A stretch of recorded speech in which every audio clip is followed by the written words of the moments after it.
Hi guys, আসসালামু আলাইকুম। আপনারা দেখাতে চেষ্টা করতেছি একটি বিষাক্ত ভয়ানক সাপ।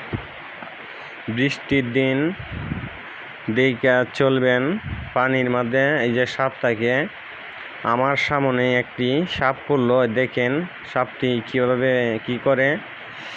আরও ভালো লাগবে দেখতে থাকেন।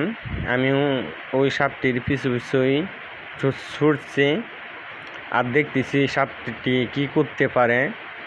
মাঝে মাঝে আমার দিকেও আসে সাপটি। বৃষ্টির কারণে ভালোভাবে দেখেন আমার দিকে কীভাবে আসে, দেখেন আমার দিকে কীভাবে আসে, দেখেন দেখেন মাঝে মাঝে আমার দিকেও আসে। তার সাহস কিন্তু অনেক সাবাস, তার কতটুকু সাহস দেখেন। তে লাস্ট পর্যন্ত একটি শুকনা জায়গায় গেল, গিয়া এখানে করতেছে, দেখেন দেখতে দেখুন, দেখেন তার অবস্থা কি হয়। দেন আমি কিন্তু ইচ্ছা করলে মারতে পারি, কিন্তু আমি মারবো না। আমি তার কারিশমাটা দেখতেছি সে কতটুকু পারে।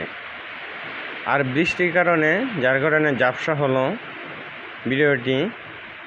তারপরেও দেখেন সে দেওয়াল বাইতে এসছে, কিন্তু দেওয়ালে উঠতে পারতেছে না। দুইটা ছিল, একটা ওইদিকে গেছে, আরেকটারে আমি আমার ভিডিওর ক্যামেরার মধ্যে প্রকাশ করার চেষ্টা করতেছি।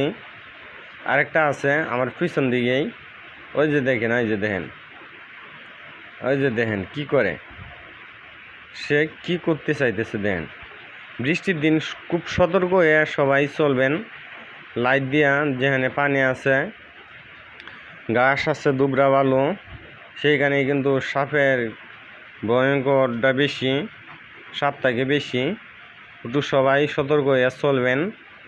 আর ভিডিওটি ভালো লাগলে অবশ্যই লাইক কমেন্ট করবেন এরকম ভিডিও পাইতে। দেখেন সে মাথা খুঁজতেছে, ঠিক আছে।